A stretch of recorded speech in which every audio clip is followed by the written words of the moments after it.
Tlet toroq fil-Ħamrun qed jingħataw ġdid permezz ta' investiment ta' kważi €500,000.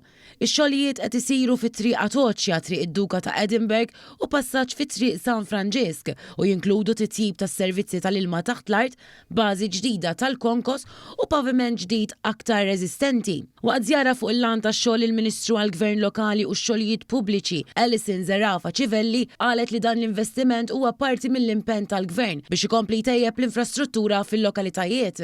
Ninsabu il-Ħamrun għaliex permezz ta' dawn il-proġetti qegħdin nirrikonoxxu li l-komunitajiet tagħna jixraqilhom investiment, jixraqilhom infrastruttura ta' kwalità sabiex ikunu l-familji Maltin u Għawċin li jgawdu minn ħajja ta' kwalità. Waħda mill-aktar partijiet importanti tal-proġett hija ir-reġenerazzjoni ta' triq Atoċja, meqjusa bħala l-eqdem triq fil-Ħamrun, fejn se jsir ukoll intervent fuq it-suntir tas-Santwarju tal-Madonna ta' Atoċja.